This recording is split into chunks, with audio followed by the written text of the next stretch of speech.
Hello, everybody. David Shuster here. Fox News is again getting mocked and ridiculed. And yes, that happens a lot, but this time, the stupidity and ignorance were epic, even by Fox and Friends standards.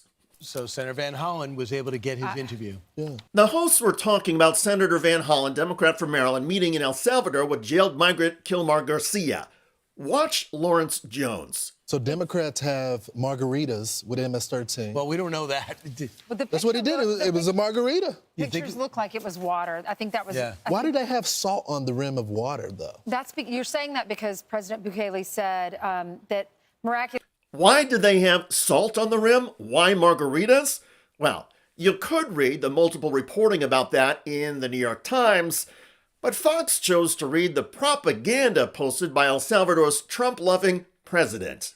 President Bukele said that miraculously he's risen from the death camps and the torture, now sipping margaritas with Senator Van Hollen in a tropical paradise of El Salvador. Okay, that was El Salvador's president. Here is the New York Times. Quote, according to a person familiar with the situation, a Bukele aide placed the two glasses with cherries and salted rims on the table in front of Mr. Van Hollen and Mr. Abrego Garcia in the middle of their meeting in an attempt to stage the photo.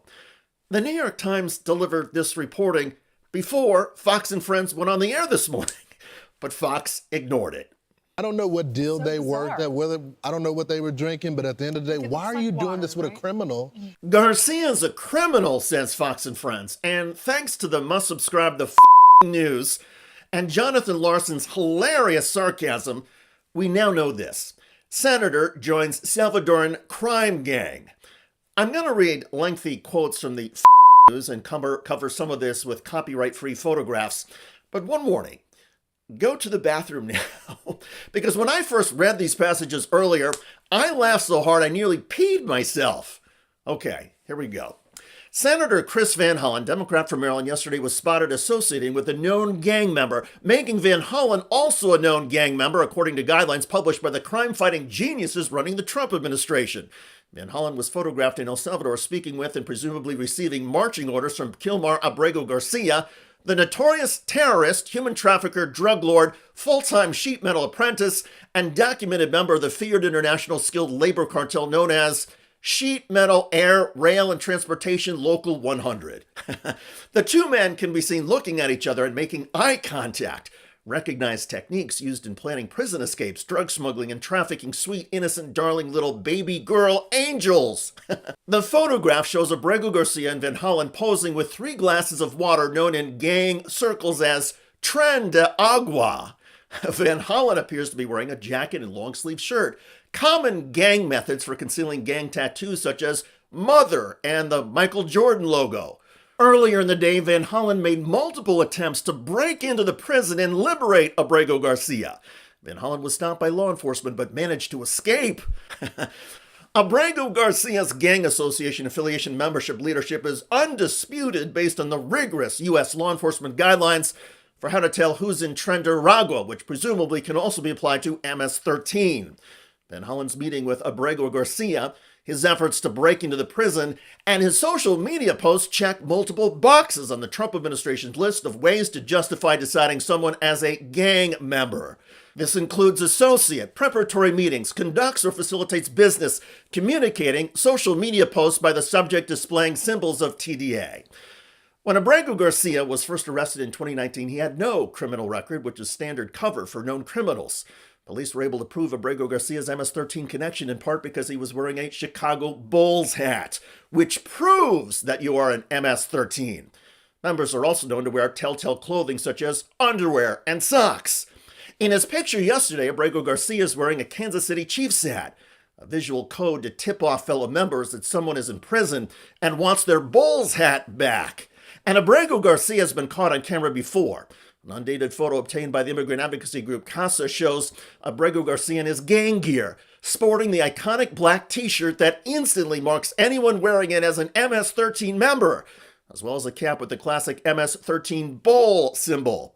He can be seen laughing savagely as he ruthlessly attacks a younger gang member. A metallic inflatable 3 appears in the foreground, street shorthand for 13.